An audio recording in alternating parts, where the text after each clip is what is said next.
everyone, welcome to ইকোহিপাত সকলো খেতি নতুন ক্লাছলৈকে স্বাগতম জনাইছো আৰু আজিৰ এই ক্লাছত আগৰ নিচিনাকৈ আকৌ আমি এটা নতুন টপিক আলোচনা কৰিবলৈ গৈছো সকলোৱে হয়তো গম পাইছে আমি অলৰেডি দুটা ক্লাছ কমপ্লিট কৰিছো যত আমি দুটা নতুন টপিক আলোচনা কৰিছিলো আমি এটা নতুন এটা স্ট্ৰেটেজি নতুন এটা টেকনিক ইউজ কৰিছো আমি কোৱেশ্চন বিলা সলভ কৰাৰ কাৰণে ম্যাথছ অকমান ভালদৰে বুজি পোৱাৰ কাৰণে আৰু এই স্ট্ৰেটেজিটো আছিল আমি প্ৰতিটো ক্লাছত এটা সৰু টপিক আলোচনা কৰো প্ৰশান্তে কমেন্ট কৰিছিলে যে নেক্সট ক্লাছ লাগে আমাক পাৰ্চেন্টেজৰ ওপৰত সুতৰ ওপৰত তো সুতৰ লগত জড়িত কেইটামান প্ৰশ্ন বা সুতৰ লগত জড়িত কনসেপ্টটো আজি আমি আলোচনা কৰিবলৈ গৈ আছো তাৰ আগতে লাষ্ট ক্লাছত আমি যিখিনি ডিসকাশন কৰিছিলো লাষ্ট ক্লাছত আমি কি ডিসকাশন কৰিছিলো লাষ্ট ক্লাছত আমি ডিসকাশন কৰিছিলো আমাৰ কি আছে এটো ৰিলেটিভ স্পীড হয় আমি লাষ্ট ক্লাছত আলোচনা কৰিছিলো ৰিলেটিভ স্পীড বা চুৰ আৰু পুলিচৰ লগত জড়িত প্ৰশ্ন সকলোৰে মনত আছে চুৰ আৰু পুলিচৰ লগত জড়িত যিখিনি প্ৰশ্ন আছিল সেইখিনি কথা লাষ্ট ক্লাছত আমি খুব ধুনীয়াকৈ আলোচনা কৰিছিলো আৰু তাৰ কেইটামান কোৱেশ্চন মই তোমালোকক হোমৱৰ্ক হিচাপে থৈছিলো আৰু সেইকেইটা কোৱেশ্চনে প্ৰথমতে আমি সলভ কৰি লম তাৰ পাছত আমি সুতৰ কথা পঢ়িবলৈ আগবাঢ়িম আৰম্ভ কৰিছো প্ৰথম কোৱেশ্চনৰ সৈতে প্ৰথম কোৱেশ্চনৰে কৈছে constable Ram is 225 metre behind a thief তো আমাক কৈছে কনস্টেবল ৰাম এজন আছে কনস্টেবল ৰাম কি হৈছে ৰামে 225 মিটাৰ পিছ পৰি আছে কাটকৈ এটা চুৰ আছে চুৰটোৰ নাম কি সোমেশ তো সোমেশতকৈ ৰামে কিমান দূৰত আছে অৰ্থাৎ ইহতৰ মাজৰ ডিসটেন্স হৈছে 225 মিটাৰ 225 মিটাৰ পিছ পৰি আছে বিহাইণ্ড মানে হৈছে পিছত আছে লগতে কৈছে Ram runs 50 metre and Somesh runs 30 metre in a minute আমাক কৈছে 1 মিনিটত ৰামে দৌৰিব কিমান 1 মিনিটত ৰামে দৌৰিব 30 মিটাৰ আৰু সোমেশে কিমান দৌৰিব সোমেশে দৌৰিব সৰি দে 50 মিটাৰ ৰামে দৌৰিব 50 মিটাৰ 1 মিনিটত আৰু সোমেশে দৌৰিব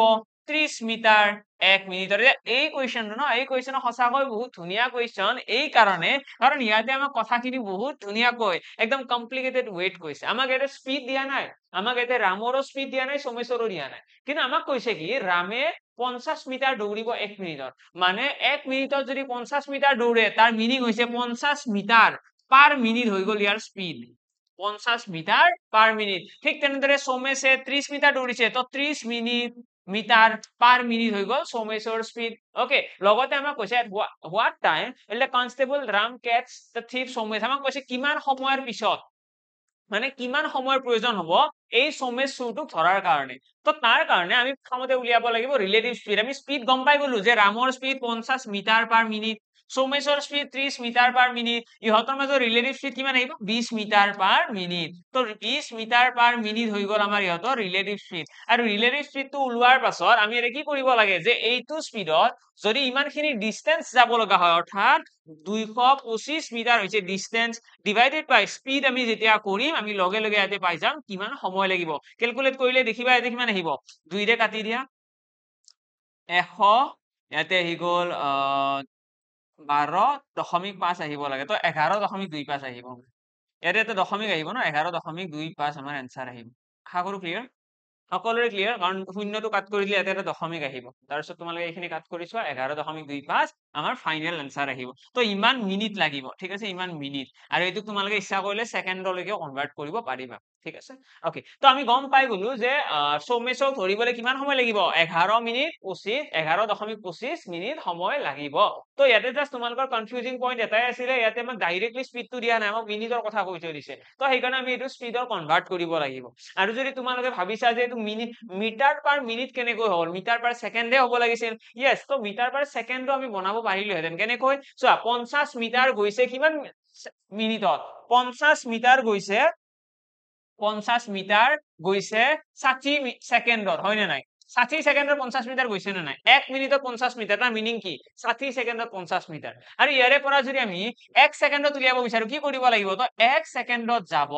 50 divided by 60 এইখিনি আমি ক্যালকুলেট কৰিলে পাই যাম অৰ্থাৎ 5/6 অৰ্থাৎ মানুহজনৰ ৰামৰ স্পীড হৈ যাব 5/6 মিটাৰ পাৰ সেকেন্ড এইটো হৈ গল স্পীড পইণ্টটো বুজিলা তো এইটো স্ট্ৰেটেজি আমি মিটাৰ পাৰ সেকেন্ডত উলিয়াব পাৰিলোহেঁতেন কিন্তু তেনেকুৱা স্ট্ৰেটেজি ফলো কৰিবলৈ গলে কোৱেশ্চন অকনমান বেছি দীঘলীয়া অকনমান বেছি কমপ্লিকেটেড হৈ পৰিলহেঁতেন যেহেতু আমি ডাইৰেক্টলি ইয়াতে মিটাৰ পাৰ মিনিট ইউজ কৰিছো আমাৰ কাৰণে কোৱেশ্চনটো বেছি ইজি হৈ পৰিছে নেক্সট কোৱেশ্চনৰ ফালে আহিছো এইটো কোৱেশ্চন ইয়াতে কি কৈছে ইয়াতে কৈছে a thief steals a van at 3 am এজন চোৰে কি কৰিছে ভ্যান এখন চুৰ কৰিছে 3টা বজাত ৰাতি 3টা বজাত চুৰ কৰিছে ঠিক আছে ৰাতি 3টা বজাত চুৰ এজনে ভ্যান এখন চুৰ কৰিছে and drives here at the speed of 57 kilometre per hour কিমান স্পীডত গৈছে 61 কিলোমিটাৰ স্পীডত ভ্যানখন লৈ পলাইছে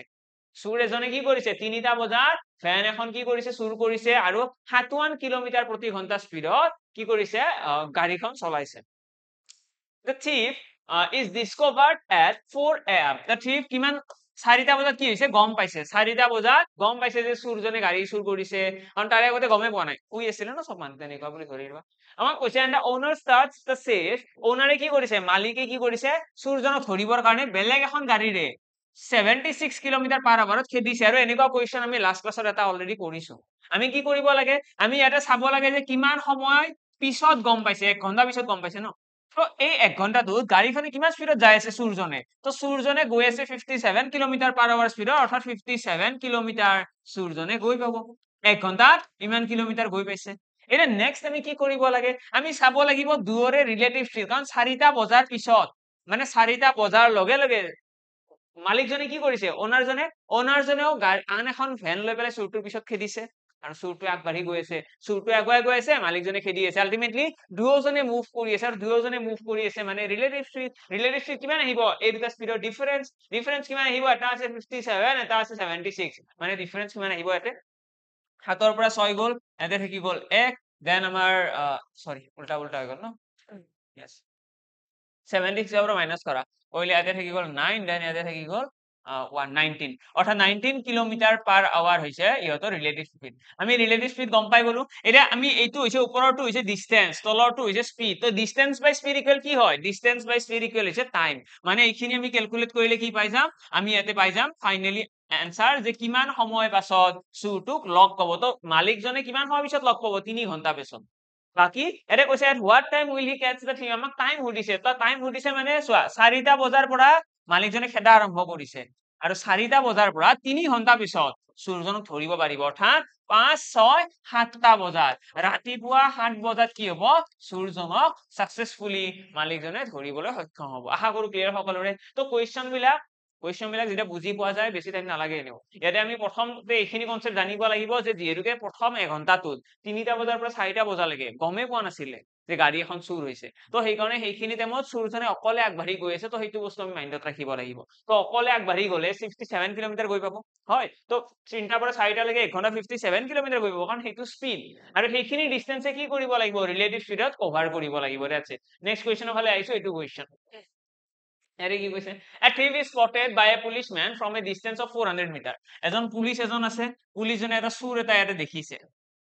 কিমান দূৰত্বত আছে 400 মিটাৰ আঁতৰত আছে 400 মিটাৰ দূৰত থকা চুৰ এজন দেখিছে লগতে কৈছে when the policeman starts chasing যেতিয়া পুলিশটোৱে চেজ কৰা মানে দৌৰা খেদা আৰম্ভ কৰিছে the thief also start running তো চুৰটোৱে কি কৰিছে দৌৰা আৰম্ভ কৰিছে যেতিয়া পুলিশটোৱে খেদিছে চুৰটোৱে দৌৰিছে if the speed of the thief চুৰজনৰ স্পীড দিয়া আছে 32 কিলোমিটাৰ আৰু পুলিশৰ স্পীড 40 তো চুৰজনৰ স্পীড হৈছে 32 কিলোমিটাৰ পাৰ আৱাৰ হৈ গ'ল অলমোস্ট আমাৰ এনসাৰ আহি গ'ল আৰু পুলিশজনৰ স্পীড হৈছে 40 কিলোমিটাৰ পাৰ আৱাৰ তো দুয়োজনৰ যেতিয়া স্পীডটো আমি গম পায়ে যাম তাৰপিছত আমি ইয়াতে যেতিয়াকে দুয়োজন মানুহ একেটা সময়তে মুভ কৰি আছে ৰিলেটিভ স্পীড কিমান হ'ব ৰিলেটিভ স্পীড আহিব 8 কিলোমিটাৰ পাৰ আৱাৰ তো 8 কিলোমিটাৰ পাৰ আৱাৰ হৈ গ'ল সিহঁতৰ ৰিলেটিভ স্পীড যিহেতুকে ডিসটেন্সটো আছে মিটাৰত স্পীডটো আমি কি কৰিব লাগিব স্পীডটো কিলোমিটাৰ প্ৰতি ঘন্টাৰ পৰা মিটাৰ পাৰ সেকেন্ডলৈকে কনভাৰ্ট কৰিব লাগিব আৰু কনভাৰ্ট কৰিলে কি দেখা পাম 8 into 5/18 কৰি দিয়া দ্যাটস ইট এইটো কি হৈ গ'ল এইটো হৈ গ'ল মিটাৰ পাৰ সেকেন্ড তো আমাৰ নতুন স্পীড হৈ গ'ল এইটো যদি ক্যালকুলেট কৰো 4 ৰে এইটো দুবাৰ গ'ল 4 ৰে তো না যায় 2 ৰে 4 বাৰ গ'ল 2 ৰে 9 বাৰ গ'ল তো ফাইনালি এইটো কিমান আহি যাব 5 4 গুণ 20 20/9 মিটাৰ পাৰ সেকেন্ড এইটো হৈছে ৰিলেটিভ স্পীড খাগৰু বুজি পাই আছা ৰিলেটিভ স্পীড কিমান হ'ব ৰিলেটিভ স্পীড হৈ যাব 20/9 মিটাৰ পাৰ সেকেন্ড তো এটা এইখিনি স্পীডত এই যিখিনি স্পীড আছে এইখিনি স্পীডত আমাক কৈছে কি কৈছে আমাক কোৱেশ্চন কি উলিয়াল then how far would the thief have run before he is overtaken আমাক কৈছে চুৰটোৱে কিমান দূৰত্ব দৌৰিব পাৰিব যেতিয়ালৈকে পুলিশটোৱে ধৰে overtake মানে পুলিশটোৱে ধৰা আৰু তো চুৰটোৱে কিমান দৌৰিব পাৰিব যাতে পুলিশটোৱে ধৰিব পাৰে তো তাৰ কাৰণে প্ৰথমতে আমি চাব লাগিব যে চুৰটোক ধৰিবলে পুলিশটোক কিমান সময় লাগিছে ফাৰ্স্ট সময়টো উলাই লোৱা আমি এটা স্পীড দেখি পাই আছো ইহতৰ ৰিলেটিভ স্পীড কিমান ইহতৰ মাজত দূৰত্ব কিমান আছে 400 মিটাৰ তো ডিসটেন্স ডিভাইড বাই স্পীড ইকুৱেল কি ওলাব তো ডিসটেন্স আছে 400 মিটাৰ ডিভাইড বাই স্পীড মানে 20/9 ডিসটেন্স বাই স্পীড ইকুৱেল কি আহি গ'ল আমাৰ ইয়াতে টাইম আহি যাব অৰ্থাৎ 20 ৰে কাটি দিয়া এইটো 20 বাৰ অৰ্থাৎ 9 দুগুণ 18 180 সেকেন্ড 180 সেকেন্ড লাগিব 180 সেকেন্ড মানে কি হয় 3 মিনিট বুলিও ক'ব পাৰি তো 3 মিনিট সময় লাগিব আমি গম পাই গলো যে পুলিচটোৱে চুৰটোক 3 মিনিট পাছত ধৰিব পাৰিব এতিয়া 3 মিনিট পাছত যে ধৰিব তো এই 3 মিনিটটো কি কৰিব বা এই 180 সেকেন্ডটো চুৰটোৱে নিজে দৌৰিবলৈ চান্স পাব তো 3 মিনিট চুৰটোৱে দৌৰিব তো 3 মিনিটত কিমান গৈ পাইছে এতিয়া সেইটো কথা স্পীড হৈছে 32 কিলোমিটাৰ তো আমি ডিসটেন্স ইকুয়াল কি ওলাম distance equal speed into time তো স্পীড হৈছে 32 কিলোমিটাৰ টাইম কিমান আছে টাইম আছে 3 মিনিট এতিয়া আমি ইয়াতে 3 মিনিট লিখিব পাৰিম নে একদম নোৱাৰো কিয় কাৰণ আমি ইয়াতে যেটোকে 32 কিলোমিটাৰ পাৰ আৱাৰ লিখিছো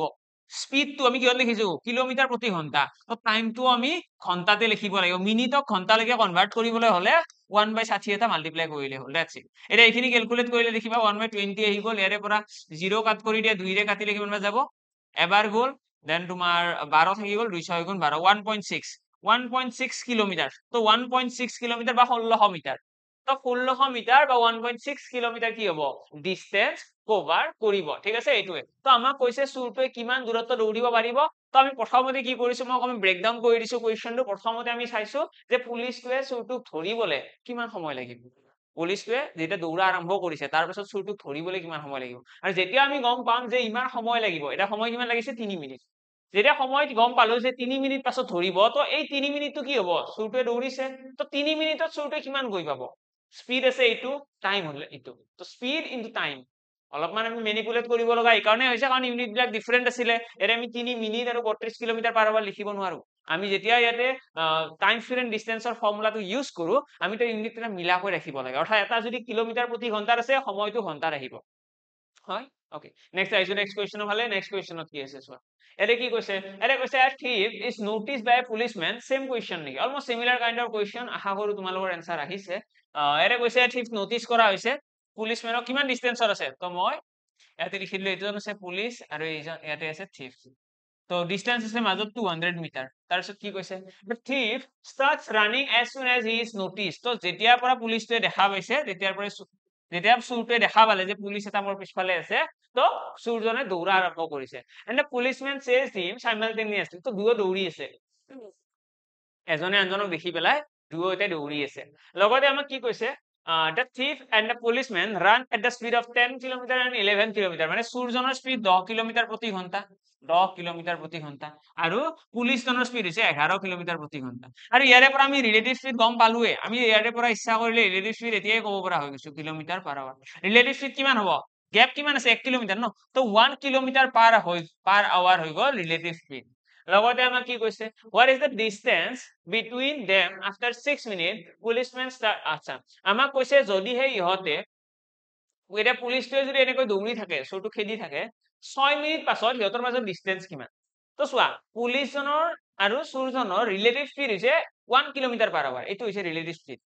এইটো স্পীডত 6 মিনিট গলে কিমান দূৰত্ব গৈ পাব ফাৰ্স্ট এইটো কথা 6 মিনিটত কিমান দূৰত্ব গৈ পাব এইটো ডিসটেন্স ইকুৱেল আহিব স্পীড কিমান 1 কিলোমিটাৰ পাৰ আৱাৰ টাইম কিমান 6 মিনিট 6 মিনিটটোক আমি যদি সেকেন্ডত কনভাৰ্ট মিনিটটোক যদি ঘন্টাত কনভাৰ্ট কৰি দিও কি লিখিব লাগিব 6/60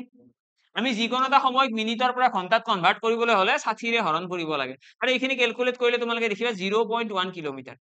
মানে 0.1 কিলোমিটাৰ মানে কি 100 মিটাৰ 0.1 কিলোমিটাৰ মানে হৈছে 100 মিটাৰ মানে আমি গম পাই গলো যে এই চুৰজন যে আছে এই চুৰজন আৰু পুলিচজনে যেতিয়া দৌৰিব এজনে আনজনক খেদিব তেতিয়া 6 মিনিট পাছত পুলিচটোৱে 100 মিটাৰ দূৰত্ব কি কৰিব ইহতৰ মাজৰ দূৰত্বটোৰ 100 মিটাৰ দূৰত্ব নোহোৱা কৰি দিব এটা 100 মিটাৰ দূৰত্ব যদি নোহোৱা কৰি দিছে টোটাল কিমান আছিল টোটাল আছিল ডিসটেন্স 200 মিটাৰ মানে 100 মিটাৰ এটা চেছ কৰিলে 100 মিটাৰ এটা কমি গৈছে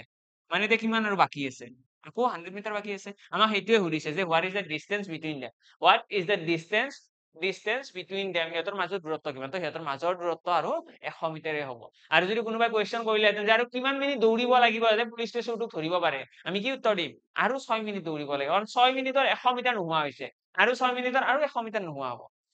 সিহতৰ মাজৰ ডিসটেন্সটো কমি আহিব ন কাৰণ পুলিচজনৰ স্পীড বেছি এইটো হৈছে ৰিলেটিভ স্পীড এই ৰিলেটিভ স্পীডে কি কৰিছে ডিসটেন্সটো কমাই আনিছে ওকে তো আমি কি কৰিছো এই 1 কিলোমিটাৰ পাৰ আৱাৰ স্পীডত যেটা 6 মিনিট দৌৰিছে 6 মিনিটত কিমান দূৰত্ব গৈ পেলাই আমি হেতু উলিয়াইছো যে 6 মিনিটত 100 মিটাৰ গৈ গৈছে তো অৰ্থাৎ 100 মিটাৰটো কমি গৈছে 6 মিনিটত হয়নে ওকে নেক্সট কুৱেশ্যনৰ ফালে আহিছো এইটো কুৱেশ্যন ওকে খতম তো ইয়াতে আমাৰ খতম হ'ল আমাৰ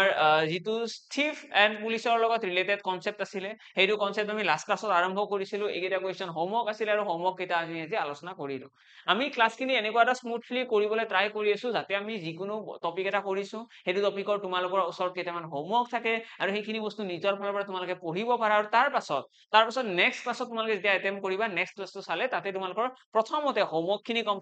কমপ্লিট হোক হোমৱৰ্কৰ যিখিনি কুৱেশ্যন আছিল গোটেইখিনি তোমালোকৰ এনসাৰ আহিছে নে নাই তোমালোকৰ কনসেপ্ট হোক তোমালোকৰ কৰাৰ মেথড হোক গোটেইখিনি কাৰেক্ট আছে নে নাই ইয়াতে চাই ল'ব পাৰিবা আৰু তাৰ পাছত আকৌ এটা নতুন টপিক হয়নে এতিয়াও আমাৰ হাতত আৰু আধা ঘণ্টা সময় আছে আৰু আধা ঘণ্টাৰ ভিতৰত আমি SICR এটলিষ্ট আমি SI টো পঢ়িবলৈ ট্ৰাই কৰিম ঠিক আছে এইটো হৈছে সুতৰ প্ৰশ্ন বুলি ক'লে সুত আছে দুটা ধৰণৰ সকলোৱে গম পোৱা আমি যেতিয়া পইচা কাৰোবাৰ পৰা ধাৰত আনো পইচা ধাৰত আনিলে আমাৰ দুটা ধৰণৰ সুত থাকে এটা কয় সিম্পল ইন্টাৰেষ্ট এটা কয় কম্পাউণ্ড ইন্টাৰেষ্ট শুনিছা সকলোৱে ভালদৰে শুনিবা এই আমাৰ সুত বোলা বস্তুটো আমি জানিব এই কাৰণেও লাগে আমি অকল এনেকুৱা নহয় যে এক্সাম দিব গৈছো তাৰ কাৰণে জানিব লাগে আমি আমাৰ নিজৰ পাৰ্সোনেল লাইফত কেতিয়াবা যদি সুত লয় বা কোনোবা তোমালোকৰ বন্ধুৱে সুত লৈছে তোমালোকৰ ঘৰত কোনোবা পইচা ধাৰত আনিছে তো যাতে সেই সুতৰ কনসেপ্টটো তোমালোকৰ থাকে তোমালোকে যদি বাইক এখন কিনিব যোৱা আজিকালি EMI বস্তু কিনাটো একদম জেনুইন হৈ গৈছে কোনোবাই যদি EMI বস্তু কিনিবলৈ যোৱা যাতে তোমালোকক ঠগাব নোৱাৰে যাতে তোমালোকে গম পোৱা যে কিমান টকা তোমালোকৰ EMI আহিব কিমান টকা কৈ দিলে তোমালোকৰ কমি যাব তোমালোকৰ প্ৰাইসটো জেনুইন প্ৰাইস হয় নে নাই গোটেইখিনি বস্তু তোমালোকে ক'ত গম পাবা এই গোটেইবিলাক ইয়াতে জড়িত হৈ আছে তো SI মানে হৈছে সিম্পল ইন্টাৰেষ্ট মানে সিম্পল এই সিম্পল শব্দটোৱে কি বুজায় সিম্পল শব্দটোৱে বুজায় সহজ সৰল বহুত হয় না তেনেকুৱা মিনিং এটা কৰে তো সিম্পল মানে হৈছে সৰল আৰু ইন্টাৰেষ্ট মানে সুদ তো এই শব্দটোতে সোমাই আছে যে এই যিটো সুদ আছে এইটো বহুত সিম্পল হয় বহুত ভাল হয় এইটো সুদত পইচা ললে বা পইচা কোনোবাই ধাৰত আনিছে কিবা কৰিছে বহুত ধুনীয়া হয় কিন্তু কম্পাউণ্ড ইন্টাৰেষ্টটো অলপমান কমপ্লিকেটেড হয় ইয়াতে তোমালোকৰ ক্যালকুলেশন কৰাৰ টেকনিক বেলেগ ইয়াতে তোমালোকে যদি যিটো ফৰ্মুলা বেচিছৰ কম্পাউণ্ড ইন্টাৰেষ্টৰ টেকনিক আছে সেইটো মেথডত গলে অকমান বেছি টাইম কনজিউমিং হয় আৰু যদি তোমালোকে অল্টাৰনেটিভ মেথড বিলাক শিকিব যোৱা হয়তো এটা অলপমান ইউনিক মেথড কিছুমান শিকিব লগা হয় যিবিলাকে অবভিয়াছলি আমাৰ এক্সামত হেল্প কৰে ডাঙৰ কুৱেশ্যন বিলাক আমি ইজিলি এনসাৰ উলিয়াব পাৰো কিন্তু এইটো ইউনিক মেথড কিছুমান শিকিব লগা হয় কিন্তু বাকি যেটো সিম্পল ইন্টাৰেষ্ট আছে ইয়াতে আমি বহুত বেছি টেনশন লব নালাগে এটো খুব বেছি সিম্পল হয় আর নামে পৰিচয় হৈছে সিম্পল ইন্টাৰেষ্ট ইয়াতে যদি আমি ফৰ্মুলাৰ কথা কওঁ SI কেনেকে উলিয়ায় তো ইয়াতে আমি কিছুমান কিৱৰ্ড পাম কিৱৰ্ড মানে কি হয় ইয়াতে আমাৰ কিছুমান শব্দ আহিব প্ৰথমটো হৈছে P for principal P for কি প্ৰিন্সিপাল আহিব তাৰ পিছত এটা আহিব R ফৰ কি R ফৰ হৈছে ৰেট অফ ইন্টাৰেষ্ট মানে সুতৰ এটা হাৰো থাকিব এতিয়া ইয়াতে যদি আমি অকমান জেনুইন হিচাপত যদি ভাবিবলৈ যাওঁ এটা আহিব এমাউন্ট জেনুইন মানে কেনেকুৱা আমি যদি কওঁ যে এজন মানুহৰ লগত সাপোজ পইচা আছে তোমালোকে ধৰি লোৱা তোমালোকৰ লগতে বহুত পইচা আছে ঠিক আছে তোমালোকৰ লগত বহুত পইচা আছে ৰে বহুত পইচা থাকিলে তোমালোকে কি কৰিবা সেই পইচাখিনি তোমালোকে কি কৰিবা এনে পেলাই থবা নে কিবা কৰিবা অবভিয়াছলি তোমালোকে হয়তো ভাবিছা যে বিজনেস ষ্টাৰ্ট কৰিম তুমি বিজনেস ষ্টাৰ্ট কৰিব পাৰো আমি আৰু বেলেগ কি কৰিব পাৰো আমি আমাৰ বন্ধুবিলাকক ধাৰত পইচা দিব পাৰো কিন্তু ধাৰত যে পইচা দিম এনেই দিম জানো আমি এনেই কাৰোবাক পইচা দিম জানো এনেইতো নিদিওঁ তো মেক্সিমাম মানুহে কি কৰে পইচা যেতিয়া কাৰোবাক দিয়ে কিবা এটা সুদ লয় কিবা এটা বেনিফিট লয় তাৰ পৰা এতিয়া এই যে সুদ লয় এই সুদটো এতিয়া কেনেকুৱা ষ্ট্ৰাকচাৰত ল'ব এইটো কি হয় এইটো কথা তো আমি প্ৰথম কথাটো হৈছে কাৰোবাক মানুহ এজনক পইচা ধাৰত দিম আৰু ধাৰত দিলেহে এই সুতৰ কনচেপ্টটো আহিব যদি কোনোবা এজন মানুহে আজিলৈকে ধাৰ লৈ পোৱা নাই সেই মানুহজনৰ কাৰণে এই চেপ্টাৰটো মিনিংলেছ ক'ব গ'লে হয় নে ধাৰ লৈ পোৱা নাই বা ধাৰত দিও পোৱা নাই তো মিনিংলেছ কিন্তু যদি তোমালোকে কাৰোবাৰ পৰা ধাৰত লৈছা বা কাৰোবাক ধাৰত দিয়া আছে তেতিয়াহ'লে তোমালোকে সুতৰ কনচেপ্টটো জানিব লাগিব আৰু ইয়াতে একদম প্ৰথম বন্ধ হৈছে প্ৰিন্সিপাল মানে কি হয় প্ৰিন্সিপাল মানে হৈছে মূলধন আমি যিখিনি টকা ধাৰত দিলো সাপোজ মই বেংকৰ পৰা 1 লাখ টকা ধাৰত আনিছো এইটো কি বুলি কয় প্ৰিন্সিপাল বুলি কয় ৰেট অফ ইন্টাৰেষ্ট মানে হৈছে পইচাটো এনে নিদিও ন পইচা দিয়াৰ কিছুমান সুদ লাগিব মোক তো সেই সুদটোকে আমি কি বুলি কওঁ ৰেট অফ ইন্টাৰেষ্ট কি বুজায় যে এক বছৰত এটা টকাত কিমান টকা দিব লাগিব এতিয়া এইটো আমি ৰেট অফ ইন্টাৰেষ্ট বুলি কওঁ বা পাৰ্চেন্টেজত আমি কিয় মিনিং কৰো তাৰ অৰ্থটো হৈছে আমি যাতে ডাঙৰ সংখ্যাবিলাকক সৰুকৈ ক'ব পাৰো যেনেকৈ তোমালোকক যদি কোনোবাই কয় যে 50 কোটি টকাৰ 50 কোটি 22,92,000 টকা জাস্ট ইমাজিন কৰা 50 কোটি 22,92,000 টকাৰ কিবা এটা সুদ দিব লাগে এতিয়া এইটো সুদটো যদি আমি এক্স্যাক্টলি মুখেদি ক'ব লাগে আমাৰ কাৰণে বহুত বেছি ক্ৰিটিকেল হ'ব আমি কাৰণ ডাঙৰ সংখ্যা এটা ক'ব লাগিব তো আমি কি কৰো আমি এটা পাৰ্চেন্টেজ মেথড ইউজ কৰো পাৰ্চেন্টেজ মেথডটো কেনেকুৱা আমি যদি কাৰোবাক কওঁ যে মোক কিমান পাৰ্চেন্ট সুদ লাগিব 2% সুদ লাগিব মই সাপোজ কাৰোবাক কৈ দিলো মোক সুদ কিমান লাগিব 2% তো ৰেট অফ ইন্টাৰেষ্ট এনেকৈ লিখা থাকে ৰেট অফ ইন্টাৰেষ্টৰ ৰিপ্ৰেজেন্টেশনটো হৈছে এনেকুৱা 2% ৰেট অফ ইন্টাৰেষ্ট তো 2% মানে হৈছে 100 টকা যদি তুমি মোৰ পৰা ধাৰত লোৱা যদি তুমি মোৰ পৰা 100 টকা ধাৰত লোৱা তেতিয়াহ'লে মোক তুমি 2 টকা এটা বেছিকৈ দিব লাগিব মানে 102 টকা দিব লাগিব এই 2% এর মিনিং কি 2% পার এনাম বুলি কয় 2% পার এনাম রেট অফ ইন্টারেস্ট তো 2% পার এনাম মানে হৈছে 1 বছৰ পিছত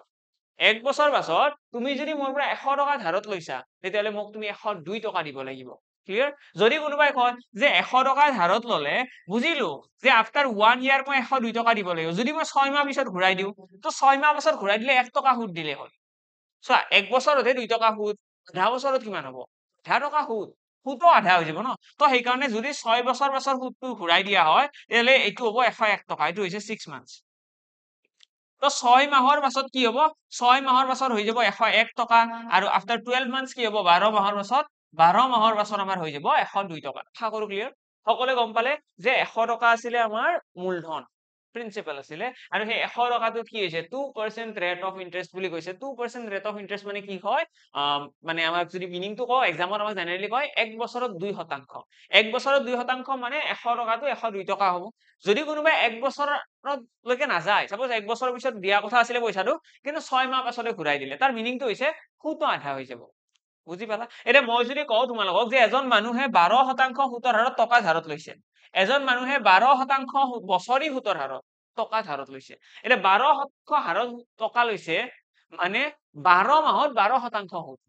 তো এক মাহত কিমান টকা হ'ব এক মাহত 1% মানে 100 টকা যদি তোমালোকে ধাৰত আনা এক মাহ পিছত ঘূৰাই দিলে 101 টকা দিব লাগিব 2 মাহ পিছত দিলে 102 টকা 3 মাহ পাছত দিলে 103 টকা তো এনেকুৱা আমি সুদটো কি কৰিম আমাক বছৰি হিচাপত দিয়া থাকে আৰু মান্থলি হিচাপত আমি সুদটো ব্ৰেক ডাউন কৰিবও পাৰো ওকে আমি সুদটো ইচ্ছা কৰিলে মান্থলি বেচিছতো ব্ৰেক ডাউন কৰিব পাৰিম এটা নেক্সট ইম্পৰ্টেন্ট পইণ্ট ইয়াতে কি আহিব এসআই টো বাৰু বুজি পালো সিম্পল ইন্টাৰেস্ট আমি বুজি পালো যে 100 টকাৰ পৰা কেনেকৈ বাঢ়িব 100 টকাৰ পৰা 101 টকা কেনেকৈ হ'ব 2 টকা কেনেকৈ হ'ব আৰু ইয়াতে আমি এই কাৰণে ৰেট অফ ইন্টাৰেস্ট কথাটো ইউজ কৰো কাৰণ ইয়াৰে মিনিংটো হৈছে আমি যদি 50 কোটি টকা ধাৰত লওঁ আমি যদি 50,000 টকা ধাৰত লওঁ আমি 5 লাখ টকাৰ যদি ধাৰত লওঁ তাৰেও 5 লাখ টকাত কি থাকিব চোৱা আমি যিকোনো পইচা নলও কিয় মোৰ লগত সাপোজ 1000 টকা আছে 1000 টকা মানে কি হয় 10খন 100 টকীয়া নোট অৰ্থাৎ তেনেকুৱা নহয় জানো 1000 টকা মানে হৈছে 10খন 100 টকীয়া নোট যদি কোনোবাই কয় মোৰ লগত 2000 টকা আছে মানে 20খন 100 টকীয়া নোট তো ইয়াতেও তেনেকুৱা আমি যদি কোনোবাই কাৰোবাৰ লগত সাপোজ হিউজ এমাউন্ট আছে বহুত ডাঙৰ পইচা আছে বাট ষ্টিল আমি সেইটো ব্ৰেক ডাউন কৰিব নোৱাৰিম জানো 100 টকাত নিশ্চয় পাৰো মানে এটা পাৰ্চেন্টেজ বুলি এই কাৰণে কওঁ যে প্ৰতিটো 100 টকাত 2 টকা হয় প্ৰতিটো 100 টকাত 1 টকা হয় কথাটো এনেকুৱা এতিয়া মই ইয়াতে কৈছিলো যে 2% ৰেট অফ ইন্টারেস্ট তো 2% হলে 100 টকাতহে 102 টকা হ'ব যদি কোনোবাই 1000 টকা লয় 1000 টকা ললে কি হ'ব চোৱা 1000 টকা ললে 1000 টকা মানে কি 10খন 100 টকীয়া নোট 100 টকা 100 টকা তো এনেকৈ 10খন 100 টকীয়া নোট আছে মই এতিয়া 5খন আঁকিছো আৰু 5খন আহিব 10খন তো এতিয়া প্ৰত্যেকটো 100 টকাই মই কি কৰিব লাগিব 2 টকা বঢ়াই দিব লাগিব মানে প্ৰথম 100 টকাটো 102 টকা হ'ল সেকেন্ডটো 102 টকা হ'ল তো এনেকৈ একচুয়ালি সুদটো কি হয় ক্যালকুলেট হয় এইটো 102 টকা হ'ল আকৌ 102 টকা হ'ল আৰু লাষ্টৰটো 102 টকা হ'ল কিমান হৈ গ'ল টোটেল এইটো পাঁচটা 5খন টোটেল হৈ গ'ল আমাৰ 2 4 6 7 8 9 10 মানে আমাৰ 510 টকা হৈ গ'ল মানে 2% সুদটোৱে কি কৰিলে 500 টকাৰ এফেক্ট কৰিলে 510 টকা হ'ব বুজি পালা তো সেই কাৰণে আমি পাৰ্চেন্টেজ মেথডটো ইউজ কৰো যাতে আমি বেছি ডিটেইলছত ক'ব পাৰো বাৰু এটা নেক্সট এমাউন্ট মানে কি হয় এমাউন্ট মানে হৈছে সমৃদ্ধি মূল মানে কি হয় সুদ আৰু মূল লগ হৈ পেলাই আমি যদি সমৃদ্ধি মূলৰ কথা কওঁ আমি এমাউন্ট ইকুৱেল হ'ব প্ৰিন্সিপাল প্লাস এসআই আমি ধৰি লোৱা কাৰোবাৰ পৰা কিবা টকা এটা ধাৰত আনিছো মই সাপোজ কাৰোবাৰ পৰা 5000 টকা এটা ধাৰত আনিছো আৰু 1 বছৰ পাছত মোক কৈছে যে 1 বছৰ পাছত মোক 500 টকা এটা সুদ দিব লাগিব মই 5000 টকা ধাৰত আনিছো মই 1 বছৰ পিছত কৈছে যে 500 টকা এটা সুদ দিব লাগিব তো মই কি কৰিলো 5500 টকা ঘূৰাই দিলো ঠিক আছে মই আনিছিলো 5000 টকা 500 টকা এটা সুদ দিলো মানে 5500 টকা মই ৰিটাৰ্ণ কৰিলো তো এই ক্ষেত্ৰত আমি কি বুলি কম এইটো কম আমাৰ এমাউন্ট বা সমৃদ্ধি মূল হৈছে আমাৰ 5500 টকা ঠিক আছে আমাৰ সমৃদ্ধি মূল কিমান হ'ব 5500 টকা আমাৰ সমৃদ্ধি মূল হ'ব ক্লিয়াৰ ওকে নেক্সট আমাৰ কি আছে নেক্সট আমাৰ আছে টাইমটো তো সকলোৱে জানা টাইম মানে কি হয় টাইম মানে সময়ৰ কথা কৈছে এতিয়া এক্সামত যদি কোৱেশ্চনৰ কথা কও কোৱেশ্চন সলভ কৰাৰ কাৰণে আমি এটা ফৰ্মুলা জানিব লাগিব SI ইকুৱেল ফৰ্মুলাটো হৈছে PRT/100 PRT/100 সকলে চিন্তা কৰিব নালাগে আমি এক্সামৰ পইণ্ট অফ ভিউৰে যি কোৱেশ্চন আহে আমি গোটেইবিলাক বস্তু আলোচনা কৰিম SA ইকুৱেল কি হ'ব P plus SI তো এই দুইটা ফৰ্মুলা আমাৰ ইম্পৰ্টেন্ট এটা হৈছে SI মানে কি হয় PRT/100 principal rate of interest time divided by 100 equal আহিব SI আৰু লগতে প্ৰিন্সিপাল প্লাস SI ইকুৱেল আহি যাব আমাৰ এমাউন্ট ওকে এতিয়া কথাটো হ'ল এক্সামৰ আমাৰ কি দিব এক্সামৰ প্ৰথম কোৱেশ্চনটো হৈছে তোমালোকক ডাইৰেক্টলি কৈ দিয়া থাকিব প্ৰথম কোৱেশ্চনটো এনেকুৱা আমাক কোনোবা এটা কোৱেশ্চনত ক'ব পাৰে যে এজন মানুহে 5000 টকা ধাৰত আনিছে 5000 টকা ধাৰত আনিছে আৰু বছৰি সুতৰ হাৰ 10%। 2 বছৰৰ পাছত মানুহজনে কিমান টকা সুদ দিব লাগিব আমাক ক'ব 5000 টকা 10% সুতৰ হাৰত 2 বছৰৰ অন্তত সৰল সুদ গণনা কৰা ঠিক আছে what will be the simple interest on what will be the simple interest on rupees 5000 after 2 years at the rate of 10% per annum ঠিক আছে এটো কোৱেশ্চন তো এটা মই কৈছে 5000 টকা মূলধন ৰেট অফ ইন্টাৰেস্ট 10% আৰু টাইম দি আছে 2 বছৰ তো কি হ'ব आंसर তো এটা সলভ কৰিবলৈ গলে আমি কি কৰিম সিম্পলি আমি ইয়াৰে ডাটাখিনি বহাই দিম ফৰ্মুলাটোত 5000 পূৰণ 10 পূৰণ 2 ডিভাইডেড বাই কি হ'ব 100 এইখিনি সলভ কৰিলে লিখিবা 0 0 কাট খাই গ'ল 0 0 কাট খাই অৰ্থাৎ 1000 টকা 1000 টকা সুদ আহিব আমাৰ মূলধন কিমান আছিল মূলধন আছিল 5000 1000 টকা কি হৈ গ'ল এসআই তো এসআই ইয়াতে আহি গ'ল 1000 টকা আৰু লগতে আপোনাক যদি কোনোবাই কয় যে এমাউন্ট কিমান হ'ব তো কি হ'ব এমাউন্ট প্ৰিন্সিপাল কিমান আছিল 5000 এসআই কিমান আছিল 1000 মানে টোটাল কিমান হ'ল 6000 হৈ পৰিব আমাৰ এমাউন্ট আশা কৰো ক্লিয়াৰ yes done তো এইখিনি হৈছে আমাৰ সিম্পল ইন্টাৰেস্টৰ একদম বেসিক লেভেলৰ ফৰ্মুলা এৰে কিছুমান কোৱেশ্চনত আমাক কি ক'ব এতিয়া এইটো কোৱেশ্চনৰে আৰু এটা ৰিপ্ৰেজেন্টেশন আছে আমাক কিছুমান কোৱেশ্চনত এইবিলাকও হ'ব যে এজন মানুহে এটা নিৰ্দিষ্ট ধনৰাশিৰ ওপৰত 3 বছৰৰ অন্তত টাইম হৈছে 3 ইয়াৰ আফটাৰ 3 ইয়াৰ্স মানুহজনে এসআই মানুহজনে সৰল সুদ 1800 টকা পে কৰিছে ঠিক আছে 1800 টকা পে কৰিছে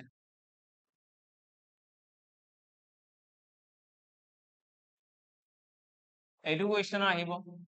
আমাক এনেকুৱা কোৱেশ্চন দিব য'ত আমাক ক'ব 6000 টকাৰ 3 বছৰৰ অন্তত 6000 টকা 3 বছৰৰ অন্তত এক নিৰ্দিষ্ট সুতৰ হাৰত সৰল সুদ 1800 টকা হৈ গ'ল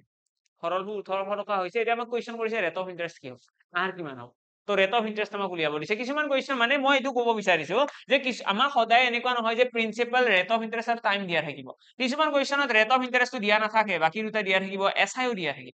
তাৰে পৰা তোমালোকে ৰেট অফ ইন্টাৰেস্ট উলাব লাগিব মানে এই যিটো ফৰ্মুলা আছে ন এই ফৰ্মুলাটোৰ আমাৰ চাৰিটা টোটাল ভেৰিয়েবল আছে চাৰিটা বস্তু আছে যিকেইটা চেঞ্জ হ'ব পাৰে যেনেকৈ এসআই টো বেলেগ বেলেগ আহিব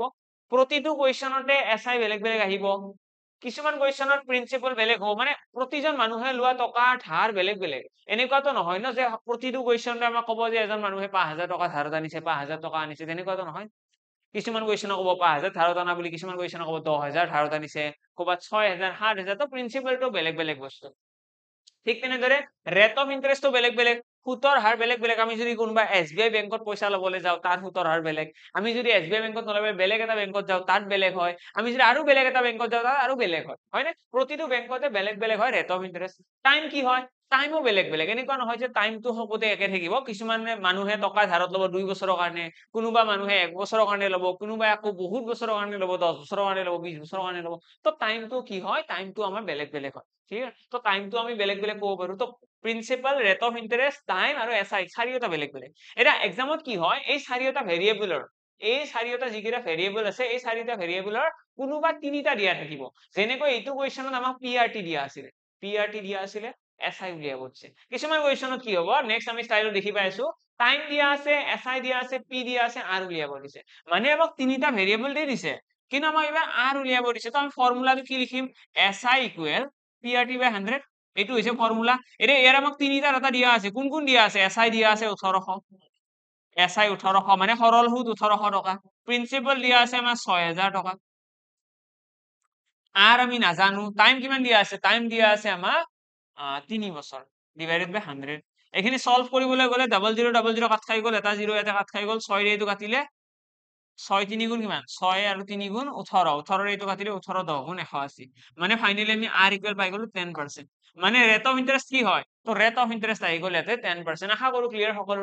সকলোৰে ক্লিয়াৰ এতিয়া এক্সামত ম্যাক্সিমাম ষ্টুডেন্টে ভাবি থাকে যে এইটো কোৱেশ্চনে সমাপ্ত এক্সামত এইটো কোৱেশ্চনে আহিব বেলেগ একো নাহে কিন্তু তেনেকুৱা নহয় ইয়াতে আৰু দুটা টাইপৰ কোৱেশ্চন আছে এই চেপ্টাৰটোত ন আৰু দুটা কমপ্লিকেটেড টাইপৰ কোৱেশ্চন আছে কিন্তু তাৰে আগতে যদি ইম্পৰ্টেন্ট টাইপস বুলি কওঁ তেতিয়াহ'লে আমি যিটো অলৰেডি কমপ্লিট কৰিলো সেইটো আৰু লগতে এটা আছে সেইটো আমি এতিয়া সেকেন্ড টাইপত আলোচনা কৰিম দ্বিতীয় টাইপৰ যিটো কোৱেশ্চন আছে এতিয়ালৈকে আমি যিটো আলোচনা কৰিলো এইটো আমি টাইপ 1 ৰ কোৱেশ্চন বুলি কওঁ ঠিক আছে আমি এতিয়া যিটো আলোচনা কৰিবলৈ গৈছো এইটো আমি কি বুলি কম টাইপ 2 ৰ কোৱেশ্চন কি হয় এইটো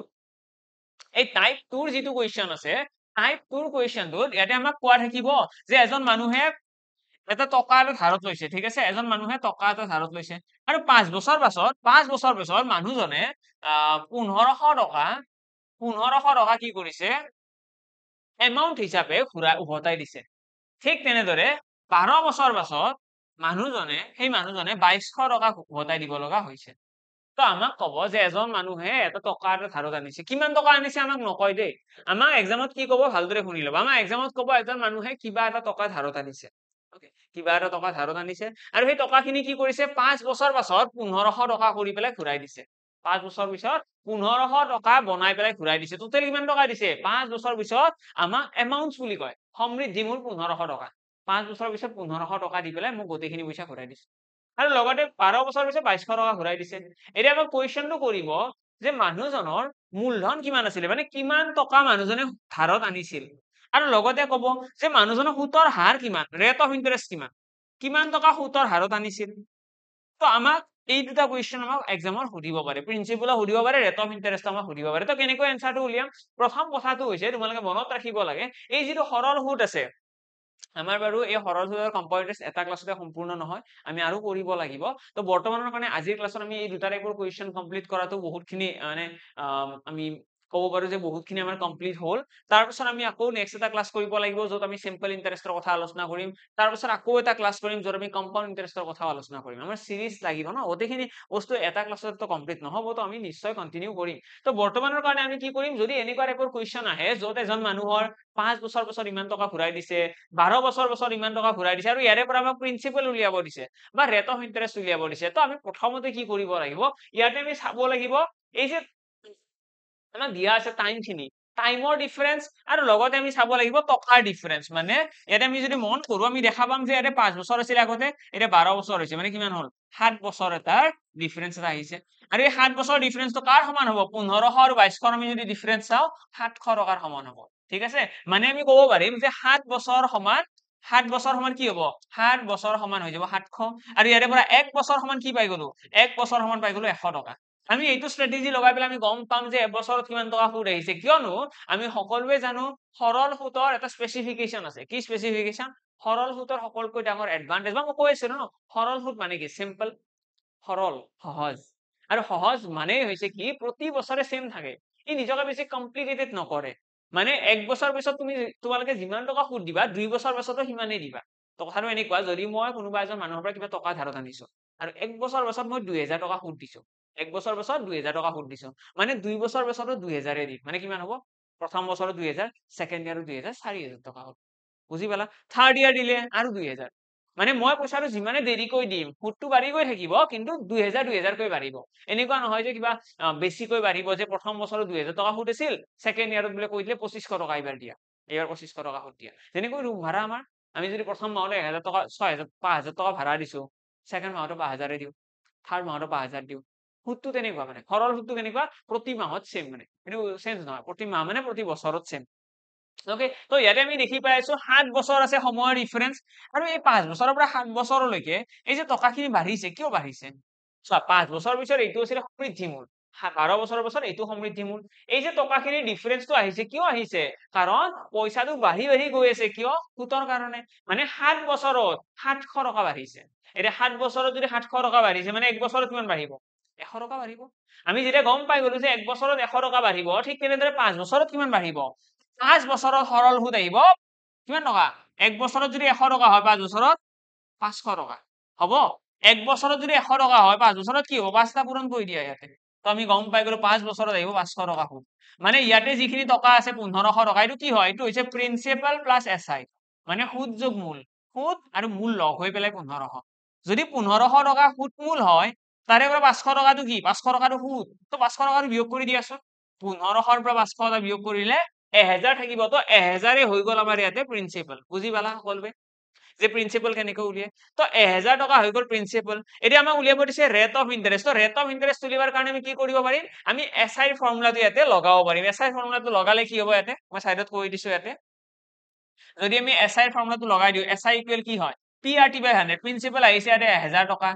আৰ কিমান আহিছে আৰ আমি নাজানো টাইম কিমান টাইম আছে ইয়াতে 5 বছৰ চোৱা 5 বছৰত কিমান টকা সুদ আহিছে ইয়াতে 1000 টকা প্ৰিন্সিপাল সুদ আহিছে 500 টকা ডিভাইডেড বাই 100 ইয়াতে যদি আমি এসআই ভ্যালুটো বহাই দিও এসআই ভ্যালু আহিব 500 সমান আকৌ 0000 কাট কৰি দিয়া ইয়াতে 50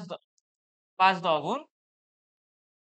ইয়াতে কিমান আহিব 10 5 গুণ 50 আহিব ইনটু r এইখিনি আকৌ ক্যালকুলেট কৰিলে 00 কাট খাই গল 5 ৰে কাটি দিয়া 5 10 গুণ 50 অৰ্থাৎ 10 আহি গল আমাৰ ফাইনাল আনসাৰ মানে ৰেট অফ ইন্টাৰেস্ট কিমান আহি গল তো ৰেট অফ ইন্টাৰেস্ট ইয়াতে আহি গল 10% আশা কৰো ক্লিয়াৰ সকলোৰে যে আমি ৰেট অফ ইন্টাৰেস্ট কেনেকৈ উলিয়াম আমি টাইম প্ৰিন্সিপাল কেনেকৈ উলিয়াম আমি এতিয়া দুইটা বস্তু উলিয়াবলৈ সাজু আমি এতিয়া দুইটা বস্তু উলিয়াব পাৰিম দুইটা বস্তু খুব ধুনিয়াকৈ আমি এই টাইপ 2 কোৱেশ্চনটো আহিলেও কৰিব পাৰিম সো আমাক ডাইৰেক্টলি কোৱা থাকে যে ইমান বছৰত ইমান টকা হ'ব ইমান বছৰত ইমান টকা হ'ব তাৰ পৰা তোমালোকক কোৱেশ্চন কৰিব প্ৰিন্সিপাল উলিবা ৰেট অফ ইন্টাৰেস্ট উলিবা আশা কৰো ক্লিয়াৰ সকলোৰে এতিয়া ইয়াতে মই কেইটামান কোৱেশ্চন দিয়া আছে এতিয়া কেইটামান কোৱেশ্চন আছে এইটো কোৱেশ্চন আছে প্ৰথম কোৱেশ্চন ঠিক আছে এইটো প্ৰথম কোৱেশ্চন তাৰ পিছত ইয়াতে আছে এইটো সেকেন্ড কোৱেশ্চন গোটেইকেইটা কোৱেশ্চন সকলোৱে চাই লোৱা এইটো আছে আমাৰ ইয়াতে থাৰ্ড কোৱেশ্চন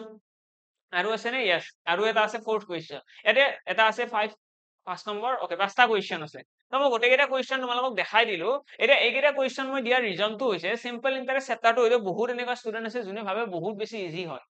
ইয়েস ইজি হয় কিন্তু গোটেইখিনি কথা ন যিমানে বেছি ইজি নহওক প্ৰতিটো কথাই বহুত ভালদৰে বুজি পালেহে বস্তুবিলাক বেছি ইজি লাগে এতিয়া মই যিকেইটা কুৱেশ্যন আছে মই এজিউম কৰিছো তোমালোকে পাৰিবা মোষ্ট অফ দা কুৱেশ্যন পাৰিবা তো সকলোকে মোৰ ৰিকুৱেষ্ট থাকিল সকলোৱে এই কুৱেশ্যন কেইটা এবাৰ ট্ৰাই কৰা ঠিক আছে এই কুৱেশ্যন কেইটা ট্ৰাই কৰা ট্ৰাই কৰি পেলাই কমেন্ট বক্সত তোমালোকে ইয়াৰে এনসাৰ কেইটা দিবলৈ ট্ৰাই কৰা কমেন্ট বক্সত সকলোৱে ইয়াৰে এনসাৰ কেইটা দিবলৈ ট্ৰাই কৰা আৰু যদি তোমালোকৰ বেছি কনফিউজন থাকে তেতিয়া হলেও কমেন্ট বক্সত জনাই দিবা আৰু যদি পাৰ্সোনালি কিবা সুধিব বিচাৰা হেতু তোমালোকে মোৰ টেলিগ্ৰাম চেনেলত জনাব পাৰিবা এটা কথাটো হল একেটা কুৱেশ্যন কি মই কৰি নিদিও নেকি নিশ্চয় কৰি দিম কিন্তু মই তোমালোকৰ পৰা এক্সপেক্ট কৰিছো এবাৰ তোমালোকে নিজৰ ফালৰ পৰা চেষ্টা কৰা